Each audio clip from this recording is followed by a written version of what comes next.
Hello అండి. ఎలా ఉన్నారండి అందరూ? బాగున్నారా? మీరంతా బాగుండాలని మనస్ఫూర్తిగా దేవుడిని కోరుకుంటున్నాను.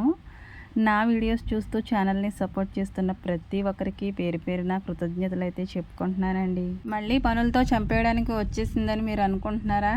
మరి ఏం చేస్తాం చెప్పండి? ఎవరు చేసుకునే పనులు వాళ్ళే చేసుకోవాలి కదండీ! మరి నా పని ఇదే.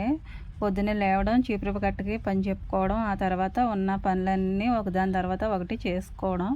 ఇక నా డే అయితే ఇలా గడిచిపోతూ ఉంటుందండి. ప్రతిరోజు పనులు చేసుకుంటూనే నేను వీడియోస్ చేస్తున్నాను కదా! అందరూ చేసుకునే పనులేనండి. కానీ నేను చేసుకునే పనులు మాత్రం ఒక అచ్చమైన పల్లెటూరి ఇల్లాలు ఏ విధంగా ఉంటుందో ఆ విధంగా ఉండాలని నేను ఆశపడతాను. అలాగే ఉండడానికి ఇష్టపడతాను కూడా.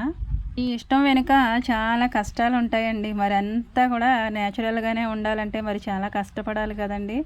ఎంత కష్టమైనా పడతాను గానీ, నేను సహజంగా ఉండడానికే చూస్తాను. నా జీవితం అంతా ఇలాగే బ్రతికేయాలని ఆశపడతాను.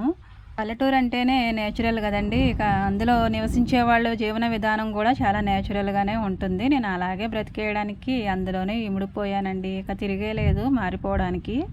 అలాగే నేను చాలా సింపుల్‌గా ఉండడానికే చూస్తాను. ఇక వీడియోలో ఒక విధంగా, ఇంటి దగ్గర ఒక విధంగా కాదండి. నేను ఇంటి దగ్గర ఎలా ఉంటానో వీడియోలోనూ అలాగే ఉంటాను.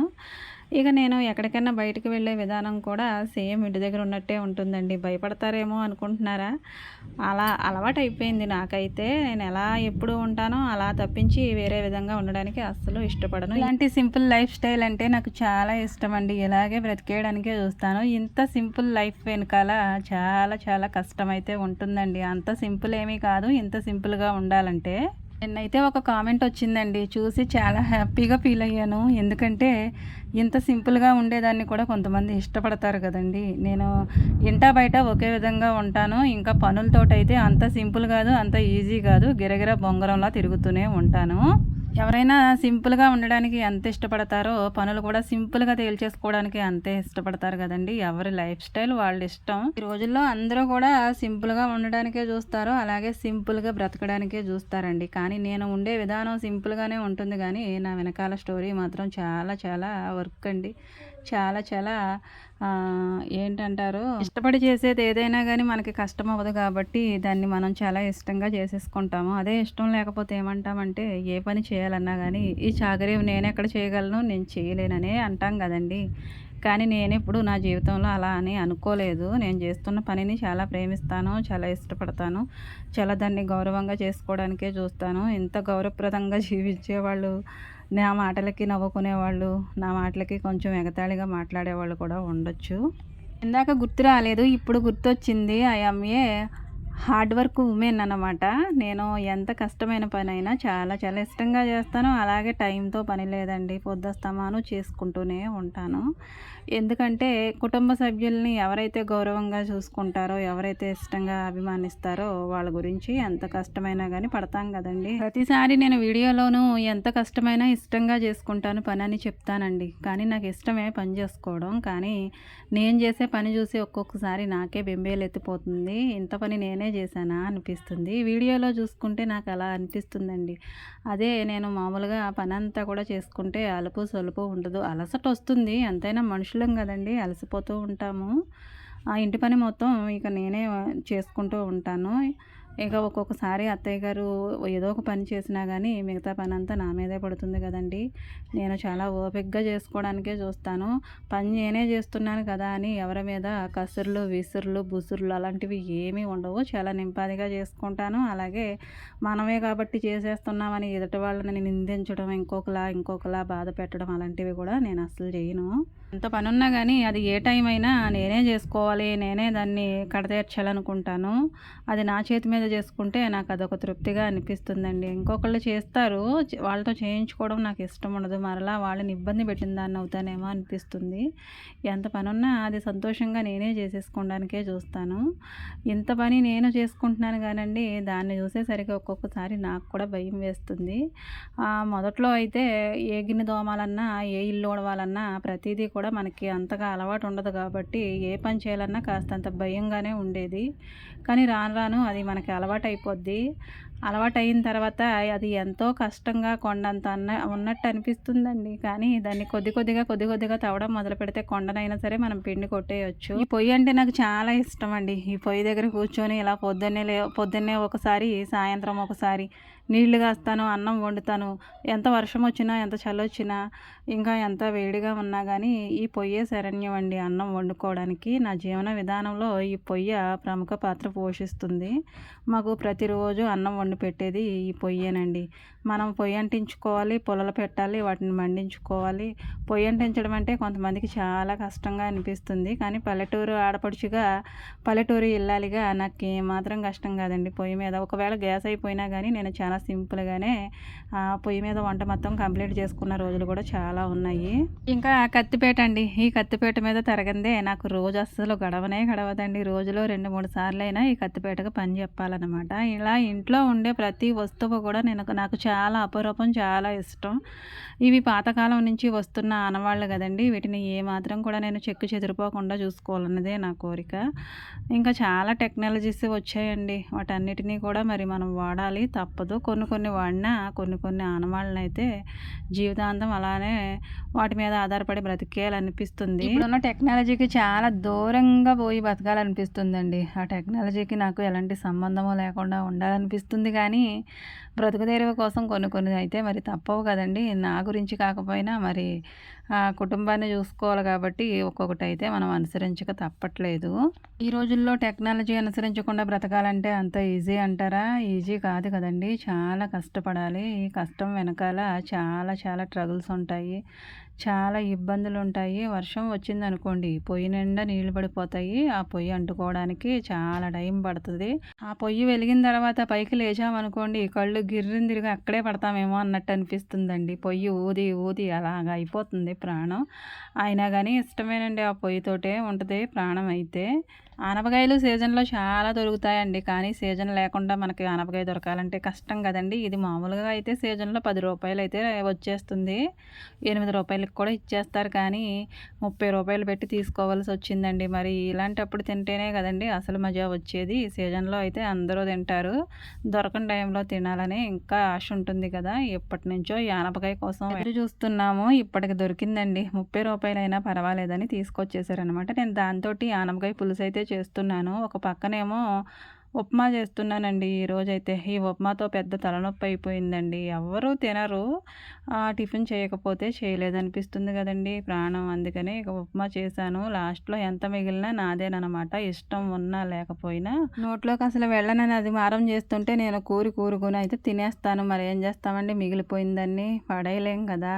నేను ఆనపకాయ పులుసు అయితే ఈ విధంగా చేస్తానండి. ఆనపకాయ ముక్కల్ని ముందు కట్ చేసేసుకుని, తగినన్ని నీళ్లు పోసుకుని, కొద్దిగా పసుపు వేసుకుని, ఉల్లిపాయ పచ్చిమిరపకాయ కూడా వేసేసుకుని ఒక పొంగు వచ్చే వరకు ఉడకనిస్తాను. ఆ తర్వాత 4 బెండకాయలు, 2 టమాటాలు, అలాగే మన దగ్గర ఉంటే వంకాయలు, ఇంకా చిక్కుడుకాయలు కూడా వేస్తానండి ఉంటే కనుక. లేవు కాబట్టి వేయట్లేదు. ఆ 3 వేసేసి ఉడకనిచ్చేస్తున్నాను.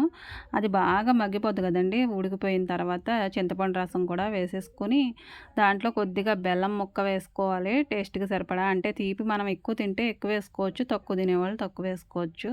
ఇక ఉప్పు కారం కామనే కదండి. ఇలా వేసేసుకుని దాన్ని మరగబెట్టేసుకోవాలి బాగా. అది ఈ చలవ చేస్తుందండి. వేడిగా ఉన్నవాళ్ళు, వేడోళ్ళు తింటే మంచిదని ఇలా అప్పుడప్పుడు ఇలా చేస్తూ ఉంటాను. పద్దాకా పప్పులోనే వేస్తాను ఆనపకాయ. ఎప్పుడైనా ఇలా ఇష్టంగా తినాలనిపించినప్పుడు మాత్రం ఇలా ఆనపకాయ పులుసు అయితే చేస్తాను.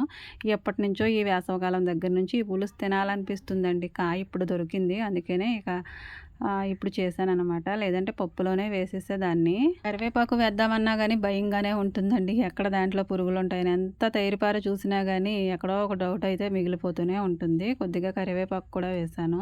కొత్తిమీర ఉంటే అది కూడా వేసుకోవచ్చండి, కమ్మగా ఉంటుంది. కొత్తిమీరతోటి ఉడికితే ఆ ఫ్లేవర్ బాగుంటుంది కదా. ఇలా మరగనిచ్చేసుకోవాలి అన్నీ వేసేసిన తర్వాత.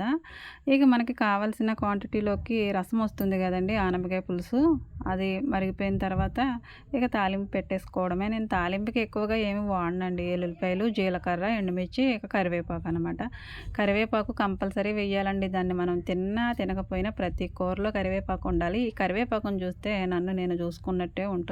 అదేనండి మన ఆడవాళ్ళని చూసినట్టే ఉంటుంది. కరివేపాకు లేకుండా ఏ తాలింపు కూడా వెయ్యం కదండీ. ఏది తాలింపు పెట్టాలన్నా గానీ కరివేపాకు కంపల్సరీ ఉండాలి.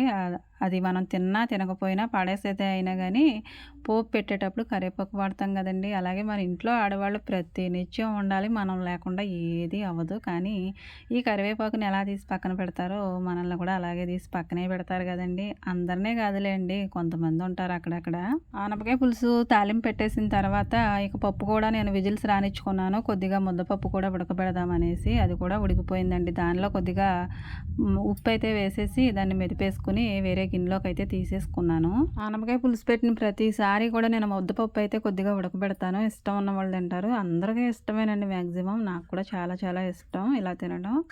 అలా పులుసుతో తినే కన్నా ఇలా రెండు మిక్స్ చేసుకుని తింటే ఆ టేస్టే వేరండి. ఒకసారి ట్రై చేస్తే బాగుంటుంది. వంట పని అయిపోయిందండి. పాలు కూడా కాచేసాను. ఇంకా అక్కడ పని ఏమీ లేదు. మొత్తం కంప్లీట్ చేసుకుని ఇక గిన్నెలు అయితే నేను ఈ వంట అయిన తర్వాత తోముదామని ఇక గిన్నెలు మొత్తం కూడా అక్కడ పెట్టుకున్నాను. చూశారు కదా, గిన్నెలు తోమడం అంటే చాలామందికి చాలా భయం అండి. మనం భయపడితే ఏ పనైనా భయపెడుతూనే ఉంటుందండి. భయం అంతా పక్కన పెట్టేసి ఒక్కొక్క గిన్నె చిన్నగా స్టార్ట్ చేసుకుంటూ వెళ్ళిపోతే ఎంత పెద్ద గిన్నెలైనా కానీ, కుండలైనా, తెపళలైనా అన్నీ తోమేసుకోవచ్చు. అన్నీ కూడా వెనకాల గొట్టలాగా పెట్టొచ్చండి. ఇలా ముందు అన్ని గిన్నెలు ఉండటం చూసి చాలామంది భయపడిపోయి ఇన్ని గిన్నెలు నేనే తోమాలా అనుకుంటారు. ఎన్ని గిన్నెలైనా పర్వాలేదండి, తోమేసుకుంటాను నేనైతే. ఇవి తోమడానికి నాకు ఎలాంటి భయము ఉండదు, ఇబ్బంది ఉండదు, అలాగని కష్టము ఉండదు, బాధ ఉండదు. కాకపోతే చేతులకి ఓపిక కావాలని దేవుడిని కోరుకుంటాను. మరి తోమాలన్నా, మనం ఏదైనా పని చేయాలన్నా ఓపిక ఉండాలి కదండి. ఒంట్లో శక్తి ఉండాలి, చేసుకోవడానికి ఓపిక ఉండాలి. అలాగే వీటన్నిటికంటే ముఖ్యంగా సహనం కూడా చాలా ఎక్కువ ఉండాలి. అది ఉంటేనే కదండి మనం ఏ పనైనా చేయగలం కోపం లేకుండాను. కోపం కూడా చాలా తక్కువ ఉండాలనుకుంటాను. అన్ని పనులు చేసుకోవడానికి అన్నీ ఎక్కువే ఉండాలి కానీ కోపాన్ని మాత్రం చాలా తక్కువే ఉండాలని కోరుకుంటానండి.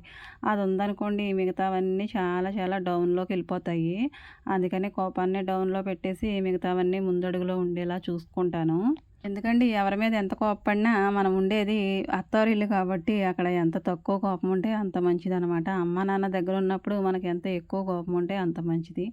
మన జీవితాంతం వాళ్ళ మీదే కదండి కోప్పడేది. అక్కడున్నా ఎక్కడున్నా అమ్మ నాన్న మనకు చనువు. ఇంకా వేరే ఎక్కడా కూడా ఆ చనువు ఉండదు, ఆ స్వతంత్రం ఉండదు.